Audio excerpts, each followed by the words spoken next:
Good morning, students. We are back to the chapter 11, the human eye and the colorful bird. We will start with the topic where we have left. Till the last class, we have done with the eye defect cases, especially for the two cases, myopia and hypermetropia.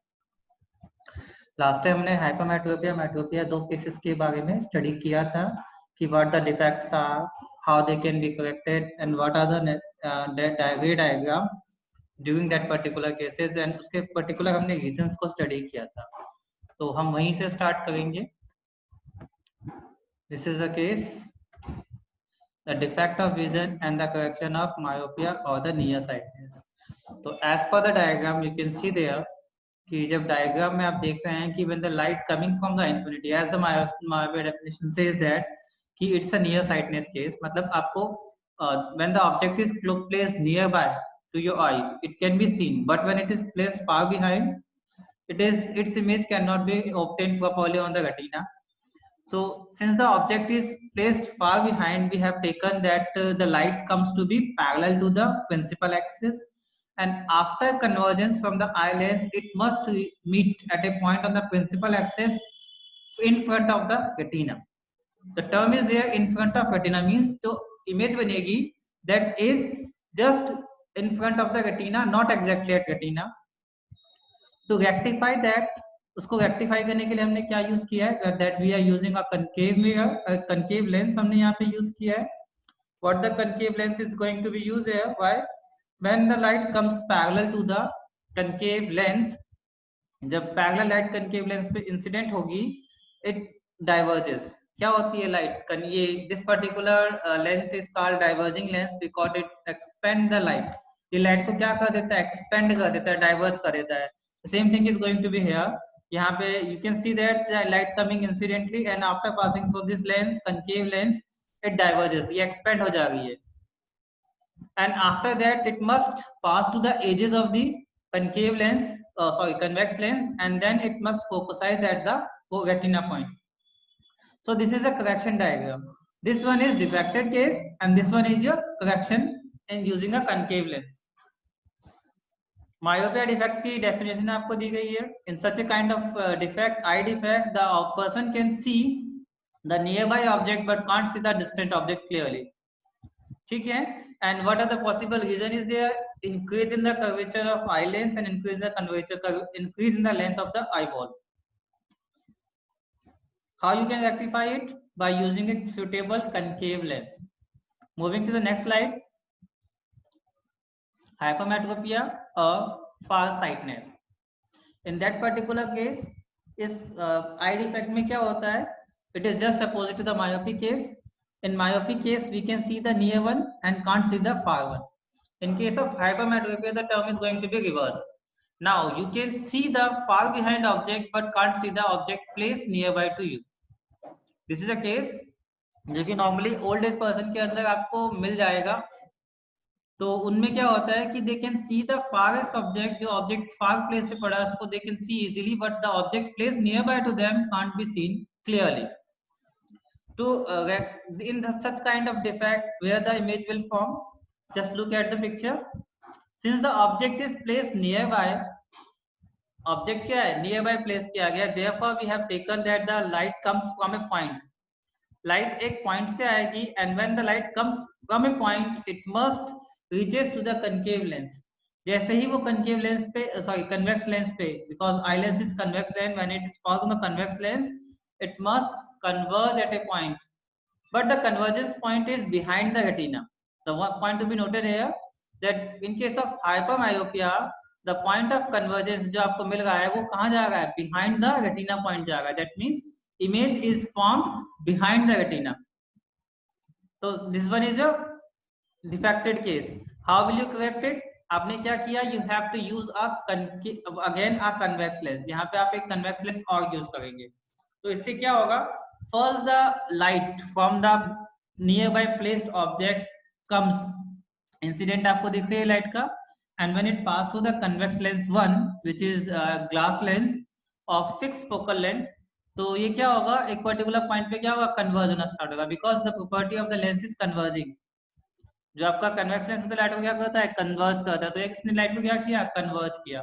But there is another lens which is nothing but convex lens है, जो कि eye lens है, वो light को फिर से क्या कर देगा, it again converge the light at a point and the point is obtained at retina. Point कहाँ पहुंच गया, रेटिना पे पहुंच गया, ठीक है। So by this way they you can obtain the correct image on the retina. So this is your correction diagram using a convex lens. In this particular case, you can see the definition is given there. The person can see the farthest object but can't see the nearby object.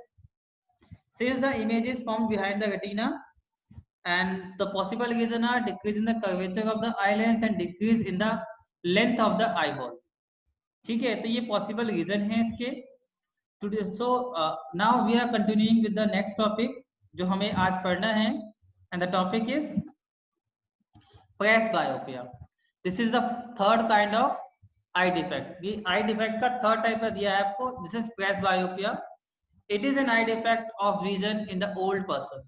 ये normally क्या होता है, old peoples के अंदर या old age person जो होते हैं उनके अंदर बेसिकली आपको मिलता है, in which they are not able to see nearby object clearly due to the increase in the distance of the near point. अब डेफिनेशन को थोड़ा क्लियरली अंडरस्टूड कीजिए कि this kind of defect is generally seen in the old age person और old people, and this is because of the inability to see the near by object or decrease in the ability to see the nearby object clearly, and this is only because of due to increase in the distance of the near point. The near point, which is 25 centimeter, is going to be shifted. Increase in the distance of the near point means now the person can see. Earlier condition is that the person can see the object is at 25 centimeter, but now it is more than 25 centimeter. Means the near point is shifted to the आपका जो object था आई lens का जो distance, eye lens से अगर हम distance की बात करें, आउटवर्ड की बात करें, बाहर के डिस्टेंस की बात करें, तो आपका नियर पॉइंट 25 सेंटीमीटर होता है, but now it is shifted more than 25 centimetre. So this particular condition is called presbyopia. The defect is eye defect is presbyopia, and this is due to the weakening of the ciliary muscles. Why it is possible? मतलब ये जो defect हुआ उसका एक simple सा reason क्या है? Because of the with the age factor the ciliary muscles become weak. तो with the age ciliary muscles आपकी weakening हो जाएंगी and decrease the flexibility of the eye lens, and therefore the flexibility of the eye lens. Actually flexible क्यों हुआ eye lens? Because of the regular contraction and relaxation of the ciliary muscles. जब ciliary muscles contract करती हैं, relax करती हैं, and due to that आपका जो lens होता है वो स्ट्रेच होता है, रिलैक्स होता है. तो जब आपकी सिलाई मसल्स ही वीक पड़ जाएंगी तो ये स्ट्रेचिंग और रिलैक्सिंग मोड पॉसिबली काम नहीं करेगा, and we can say that कि आपका आई लेंस जो है वो फ्लेक्सिबल नहीं रहा. It can be corrected by using a suitable convex lens. इसको अगर रेक्टिफाई करना है प्रेसबायोपिया को, then you have to use a convex lens. So this particular kind of question may be asked in exam. If a person, if an old person is suffering from a eye defect in which he cannot see the nearby object, what the defect is, तो आपको यहाँ पे hypermetropia use नहीं करना है, because old age एक condition आपको दे दी गई है. यू कैन रेक्टिफाई इट, आपसे आइडेंटिफाई करेंगे the defect is presbyopia. How can you correct it? इसको करेक्ट करने के लिए आप क्या करेंगे? You are using a convex lens of suitable focal length. Sometimes they are not able to see both the nearby and distant object clearly. It can be corrected by using a bifocal lens. कभी-कभी ऐसा भी होता है कि presbyopia case में person is not able to see both the farthest object and the nearest object. Means far point जो है, जो कि infinite था, it become closer. अब वो मतलब इंफिनिटी पे रखी चीजों को नहीं देख पाएगा, बल्कि क्लोज में रखी हुई चीजों को देखता है, but not so much close. और इसी तरह से जो नियरेस्ट पॉइंट है 25 सेंटीमीटर वो भी एक्सीड कर चुका है. तो इन दैट कंडीशन पर्सन को दोनों टाइप ऑफ डिफेक्ट हो सकता है, मायोपिया भी है एंड हाइपरमेट्रोपिया भी है. So to rectify this we have to use a particular lens which has both type. हमें एक ऐसा लेंस यूज करना पड़ेगा जहां पे दोनों ही टाइप के लेंसेस हो. कौन कौन से? Concave and convex.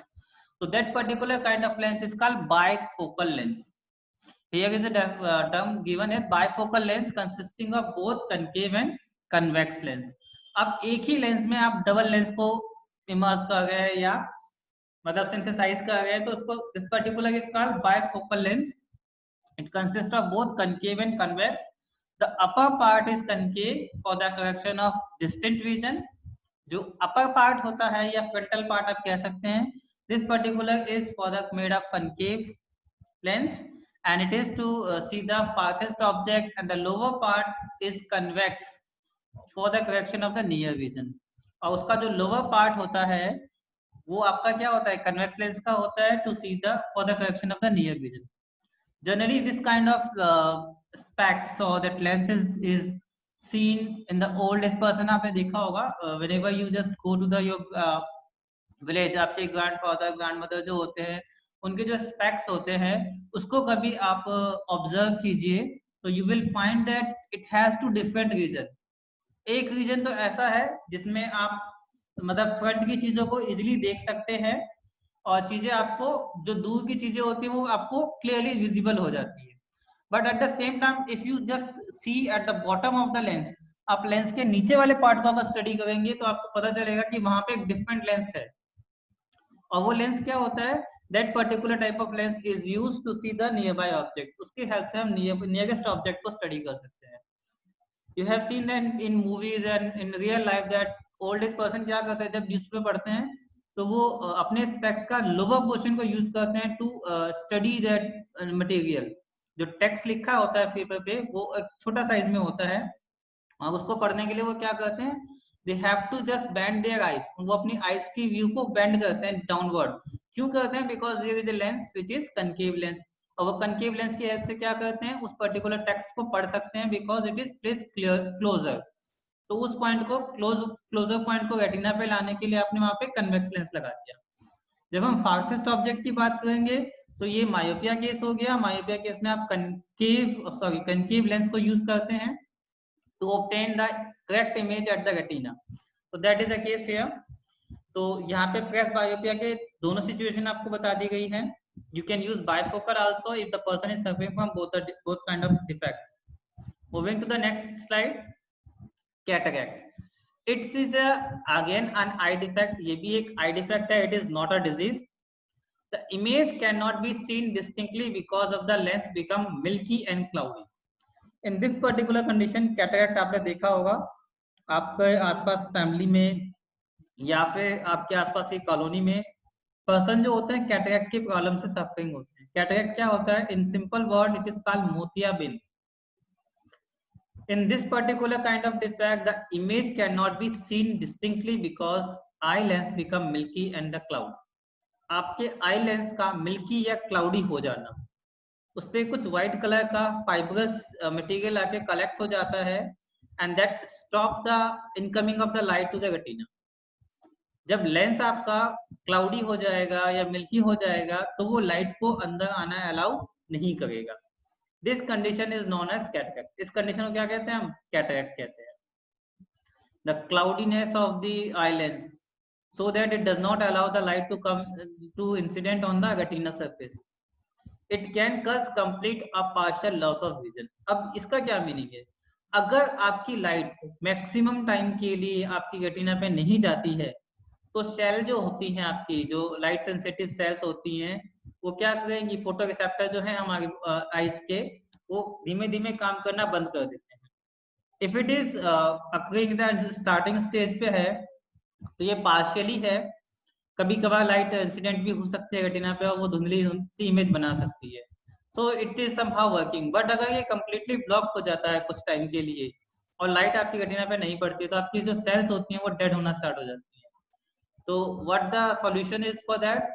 इसके लिए आपका कोई आई लेंस सॉल्यूशन नहीं है या आप बाहर से कोई लेंस यूज करें optical lens, that is not a good solution. The only solution is that surgery. This is done by be corrected by using a surgery or surgical method to remove the extra growth of the cataract surgery. इसको cataract surgery भी कहते हैं. इसमें क्या किया जाता है, आपकी आई लेंस के पार्ट से जो मिल्की पार्ट वहां पे आई लेंस पे जो मिल्की पार्ट क्लस्टर के फॉर्म में जम गया है उसको बाय सर्जरी क्या किया जाता है, रिमूव किया जाता है. सर्जरी से रिमूव किया जाता है. उसके बाद आपकी आईज को कुछ टाइम के लिए वेटिंग किया जाता है, मतलब आईज को थोड़ा टाइम के लिए स्टॉप किया जाता है कि आप डायरेक्ट सनलाइट की प्रेजेंस में ना जाएं. एंड लेटर ऑन वो धीमे धीमे क्या होता है, जब वो सनलाइट की प्रेजेंस में आती है लेटर ऑन मतलब जब धीमे धीमे आएगी तो आपके जो रिसेप्टर्स होते हैं रेटिना के वो धीमे धीमे वर्क करना स्टार्ट करते हैं और आपका जो विजन है वो प्रॉपरली रिटर्न आ सकता है आपके लिए। अगर आप कैटरेक्ट की सर्जरी को नहीं करवाते तो परमानेंट आई लॉस हो सकता है।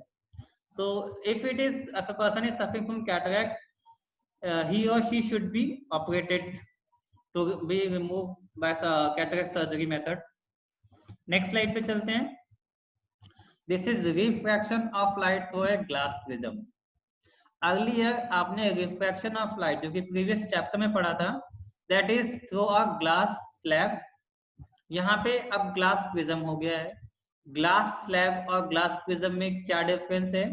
ग्लास स्लैब जो होती है वो रेक्टेंगुलर आपकी ग्लास की शीट होती है जिसमें लेंथ जो होती है पैरेलल लेंथ जो होती है या पैरेलल विड्थ आप कह सकते हैं सेम लेंथ की होती है। But now we are talking about a prism. Prism क्या है एक्चुअली? प्रिज्म क्या एक ट्रायंगुलर दो ट्रायंगुलर फेस होते हैं। सपोज आपने दो कॉपीज ली जो कि आप जनरली करते हैं, कभी कभार आपने बचपन में खेल भी किया होगा। You have take two copies और उसको आपने क्या किया बीच में से दो उसके बाय पार्ट कर लिए, not make it separate, just make a half. आपने इसको जस्ट पुल डाउन किया और उसके हाफ पार्ट को लेफ्ट में लिया, हाफ पार्ट को राइट में लिया, and now you start making them just like a home. जैसे आपका होम बनता है, एक इंक्लाइन दो सरफेस इंक्लाइन होते हैं विद रेस्पेक्ट टू हॉरिजॉन्टल, आप अगर वैसी एक फेस लेके आते हैं तो प्रिज्म भी काफी हद तक वैसा ही होता है जिसमें चारों तरफ आपकी जो दोनों रेक्टेंगुलर साइड होती है, एक्चुअली तीनों रेक्टेंगुलर साइड जो दो इंक्लाइन है और जो नीचे की हॉरिजॉन्टल सरफेस है वो तीनों ही क्या होते हैं ग्लास शीट की बनी होती है, जिसका फ्रंट पार्ट एक ट्रायंगल है, उसका बैक पार्ट भी एक ट्रायंगल है, वो भी एक ग्लास शीट से क्या होता है कवर्ड होता है। तो अगर ऐसी कोई फिगर मिलती है which has two triangular faces and three rectangular faces, ध्यान दीजिएगा, two triangular faces and three rectangular faces of glass sheet, अगर ऐसी कोई सॉलिड फिगर आपको मिलती है तो हम उसे क्या कहेंगे? We treat it as prism, उसे हम प्रिज्म कहेंगे। If it is filled with glass it is called glass prism. अगर उसमें ग्लास मटेरियल भरा हुआ है तो उसको हम क्या कहेंगे? ग्लास प्रिज्म कहेंगे। तो दिस इज अ फिगर जहां पे हमने ग्लास प्रिज्म का केवल फ्रंट पार्ट को स्टडी किया। फ्रंट पार्ट मींस जो ट्रायंगुलर फेस हमको दिख रहा है आगे से, हम उसी को स्टडी कर सकते हैं, ठीक है, क्योंकि वो एक 3D ऑब्जेक्ट, उसको पेपर पे ड्रॉ करना पॉसिबल नहीं है। हम उस पे किसी एक फेस को ड्रॉ कर सकते हैं, तो हमने उसका ट्रायंगुलर फेस दिया। अब जगह हम इस फिगर पे चलते हैं एंड फिगर को स्टडी करते हैं। दिस इज योर ट्रायंगल, ठीक है। तो आपने क्या बोला? It is a triangular face of the glass prism. ये ग्लास प्रिज्म का ट्रायंगुलर फेस होगा। इसके जस्ट बिहाइंड एक और फेस है, तो हम किसी एक को ही स्टडी कर रहे हैं, तो हमने फ्रंट पार्ट को ले लिया। This is your glass prism. अब हम क्या कर रहे हैं? First of all we take the mid point of the first surface, जो फर्स्ट इंक्लाइन सरफेस का मिडिल पॉइंट हमने लिया और यहाँ पे हमने यूजिंग प्रोटेक्टर आपने एक नॉर्मल ड्रॉ किया।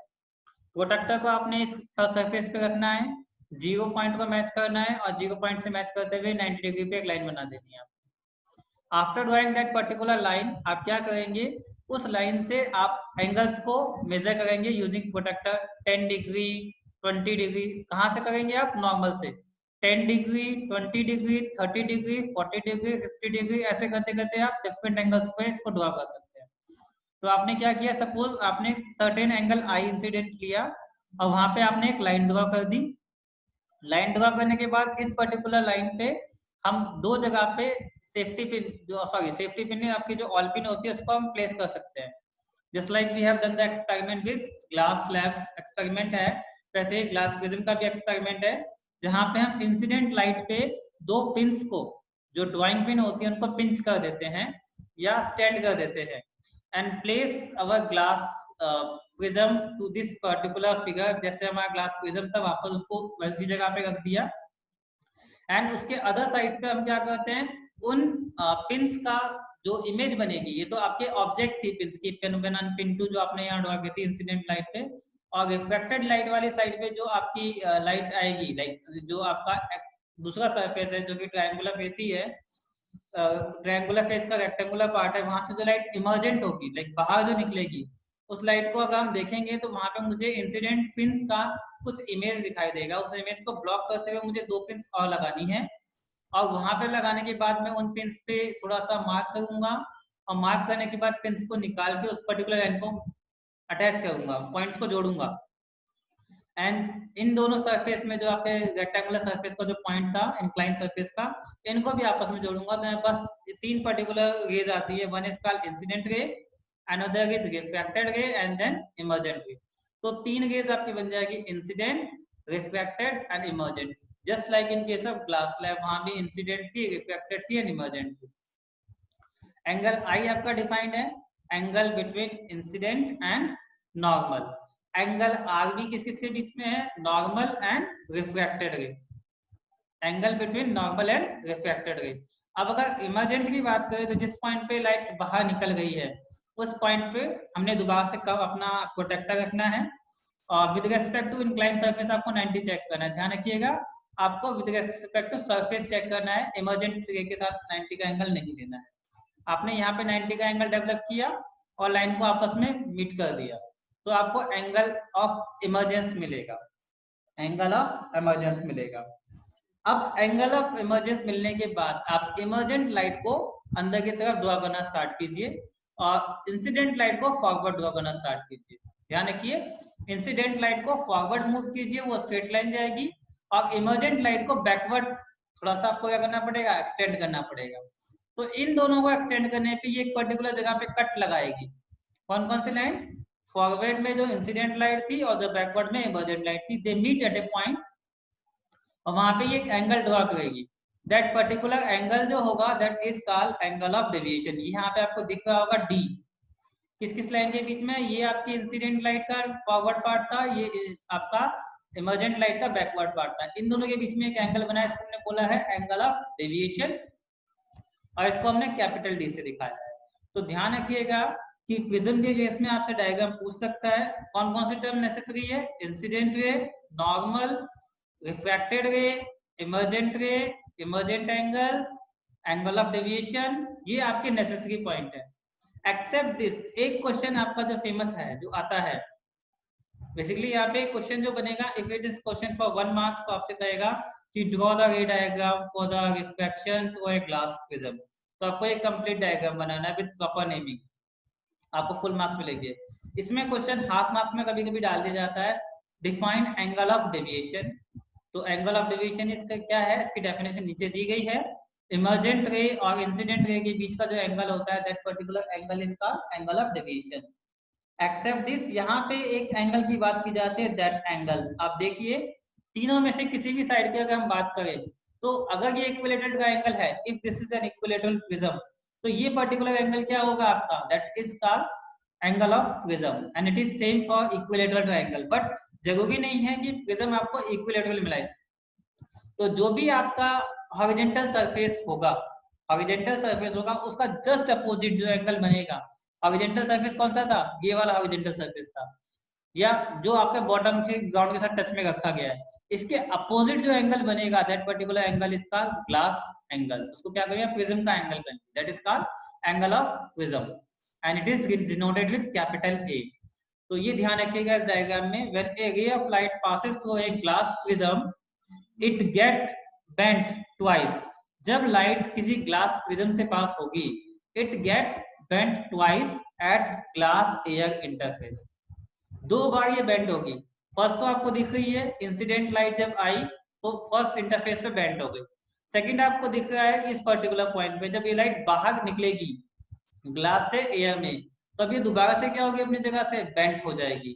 तो that is why it is called twice bent at air glass and glass air interface.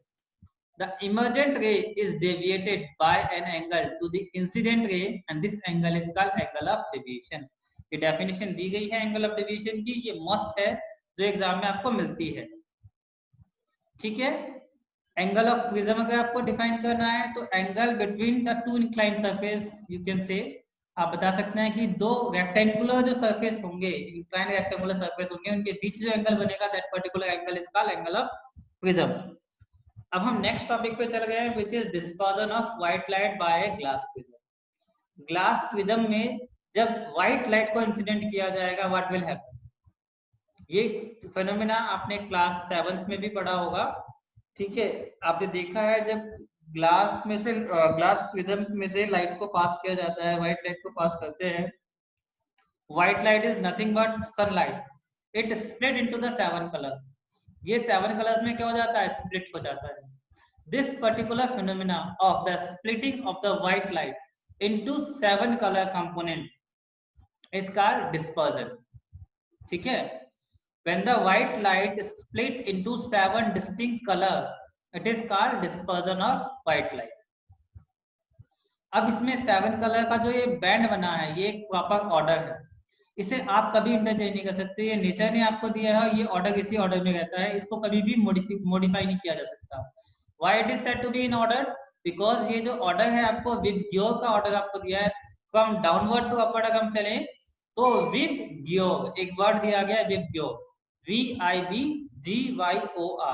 आप नीचे से ऊपर की तरफ चलेंगे and it is easy to understand and easy to learn. VIBGYOR. तो this particular band of colour, अगर आपसे पूछता है व्हाट इज स्पेक्ट्रम, स्पेक्ट्रम क्या होता है? Spectrum is band of colours. Spectrum क्या है? बैंड ऑफ कलर्स है. और जब डिस्पर्जन पूछेगा तो व्हाइट लाइट ब्रेक करने पे 7 डिस्टिंक्ट कलर आते हैं and that particular splitting is called dispersion of white light. The spectrum of white light has the color violet, indigo, blue, green, yellow, orange and red. The red light bend the least and the violet light bends the most. अब इसकी क्या meaning है? अगर हम incident light को forward बढ़ाना start कर दे, suppose ये आपकी येलो कलर की जो लाइन थी ये इंसिडेंट लाइट थी, अगर मैं इसको एज इट इज ऐसे ही बढ़ाता हूँ तो ये स्ट्रेट लाइन ऐसे जाएगी. जैसे आपको यहाँ पे एरो दिखाई दे रहा है, एरो को अगर मैं फॉरवर्ड करूंगा तो एक स्ट्रेट लाइन आप पास करेंगे. स्ट्रेट लाइन जब आप पास करेंगे और जब इमर्जेंट लाइट को बैकडोर करेंगे तो इसके बीच में एंगल ऑफ डेविएशन निकलेगा. तो you can see that angle of deviation is minimum for red and maximum for violet. जो डेविएशन एंगल आएगा अलग अलग लाइट के लिए with respect to incident light अगर आप निकालेंगे तो एंगल डी जो आएगा वो रेड के लिए सबसे कम होगा और सबसे ज्यादा किसके लिए होगा? सबसे लोअर कलर कौन सा है? वायलेट है. तो that is a reason for giving that last sentence. The red light bend the least, मतलब रेड लाइट जो होती है वो कम से कम बैंड होती है और सबसे ज्यादा लाइट कौन सी बैंड होती है? वायलेट लाइट बैंड होती है. तो दिस इज द क्वेश्चन जो इस बार भी एग्जाम में आया था कि व्हाइट लाइट के स्पेक्ट्रम में कौन से कलर की लाइट ऐसी है जिसका मिनिमम डेविएशन होता है और जिसका मैक्सिमम डेविएशन होता है. So today I am going to stop it here. आप यहाँ तक कंसेप्ट को पढ़िए, डिस्पर्जन ऑफ व्हाइट लाइट को पढ़िए एंड इसको फिनिश कीजिए एंड विल कंटिन्यू नेक्स्ट